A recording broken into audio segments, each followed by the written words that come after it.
Hello, this is Creative You Podcast, Knitting and Crocheting. I'm Catherine Kirby, and it's great to be back with you. I have to leave for the yarn shop soon to open, but I thought I would update you on some of the things that I've been doing and making. And I'll save the crocheting for last.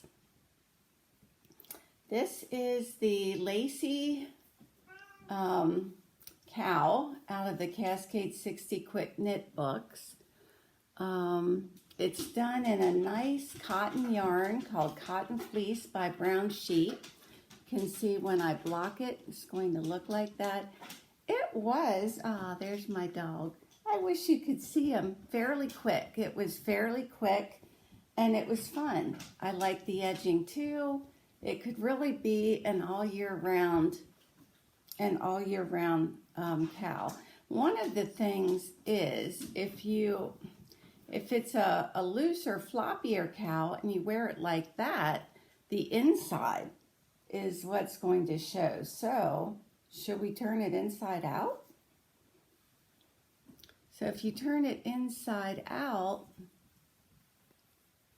I'm not sure. I'm not sure what to think about this. Turn it inside out and put it like that, you're going to get the right side.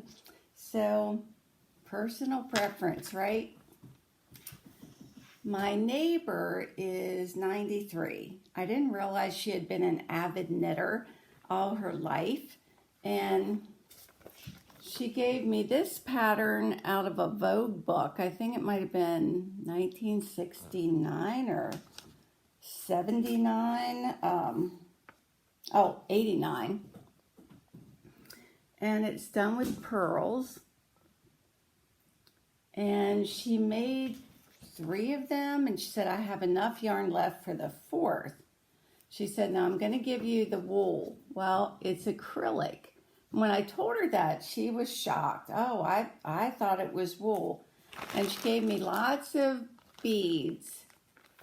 2 problems. This is a pretty big project, and now she's expecting me to do it, and she wants to see it. It's like my husband said, you're not obligated. And the other problem is she didn't give me enough yarn. It takes 3,600 yards, and she gave me 1/3 of that. So how do I get myself into these things?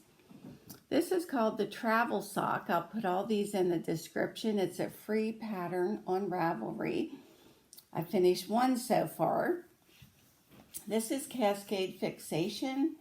It has some spandex in it, and I think 1.7%, which gives it a nice stretch.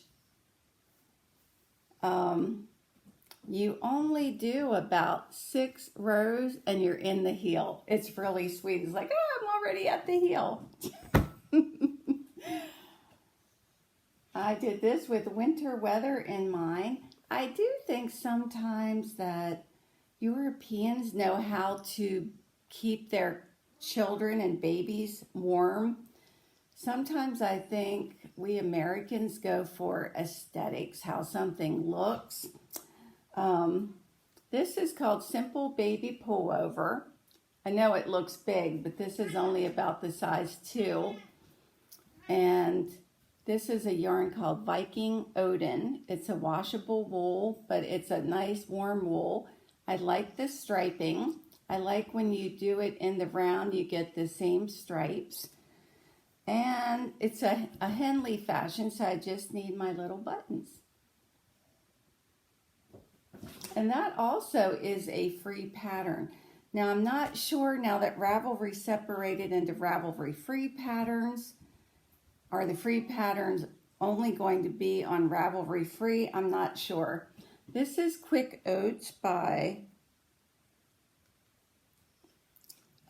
Tega Hillard.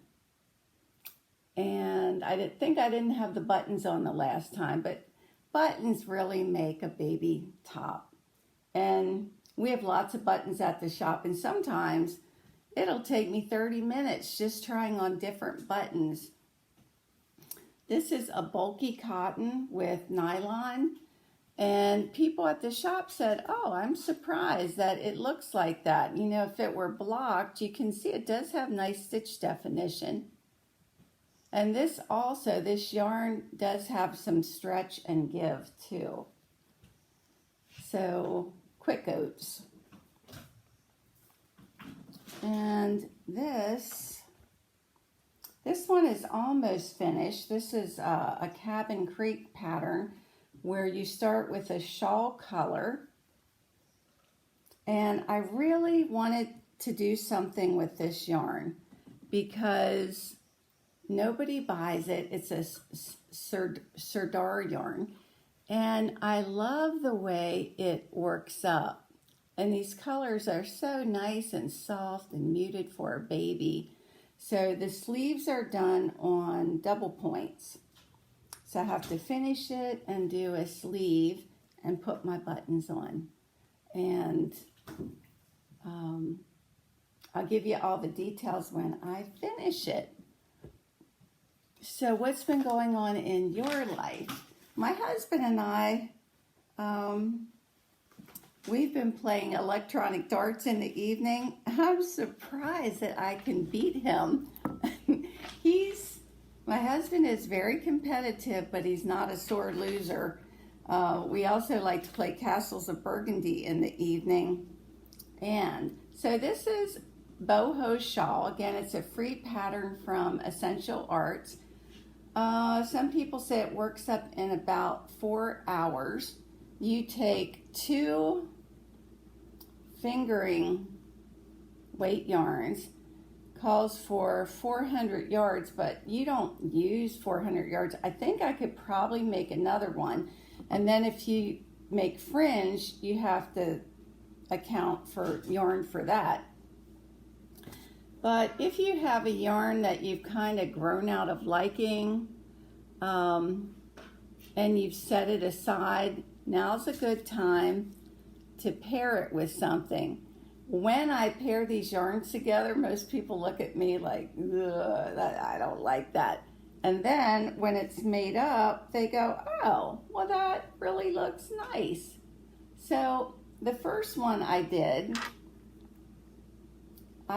with a cherry tree sock yarn and Queensland Perth, which is also a sock yarn.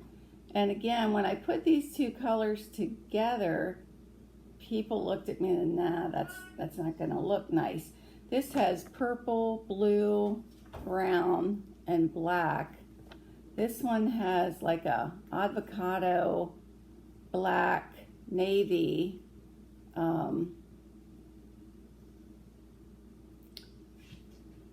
quite a bit of green. And as I was working on it, all the ladies said, yeah, that does look nice.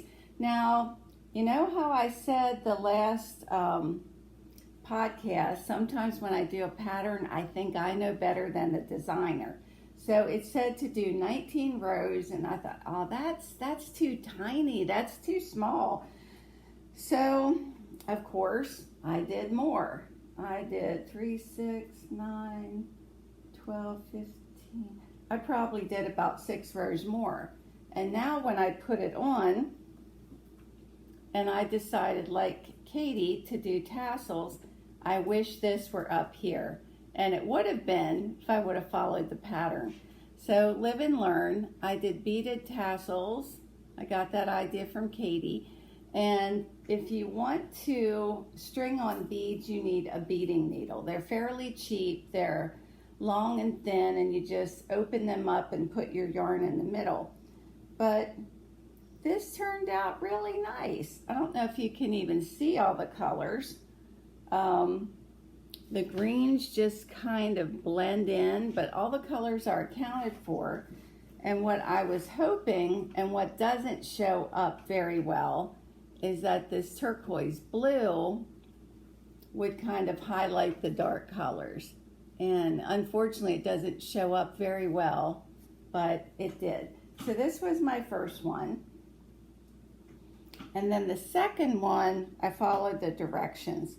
I just did the 19 rows, and this is how you start with a chain of 8, and very simple. You can't really mess it up. If you do get your rows mixed up, it doesn't matter. I'm not sure the fringe, I wasn't sure, like, there aren't any rules. Like at first I put it in every other hole, and then it looked straggly, and then I started putting in every other, and it still kind of looks straggly. So maybe I will trim it and make it smaller. I don't really know what I want to do. I guess it's just very individual. And I still could have done tassels on the end and the middle. But anyway, great way to use up yarn. If you got into the fingering weight craze and you bought a lot of fingering weight yarn, here's your chance to put some colors together and see what you come up with. This is what I want to do next. This is Malila. It's a Cascade yarn. It's very pretty, and I don't know why it's sat on the shelf. I think knitting and crocheting goes through fads of colors, and it seems like what a person puts on that day, they will come into the yarn shop and buy colors that match that. That's the color mood that they're into. Right now, people are getting a lot of neutrals, and I think sometimes the brighter colors have sat. It's $14. It's reasonable. It is a 437 yards, and it is silk, wool, and nylon, so what's not to like? I'm going to put Uluru, this blue, whitish, black with it, and I'll show it to you on the next podcast. So, anyway, update on the pets. Everybody's doing well. The cat's still a squealer. Instead of Patches, I call her a Patchy girl. Hartley, my older dog, he's doing well. And Lily, the little one, she's holding her own. She has outlived what the veterinarian said, and the grandkids are good and thriving. Paul and I are happily married, so life is good. The world outside is somewhat turbulent, right? So it's nice to have knitting and crocheting for peace of mind and the good Lord above.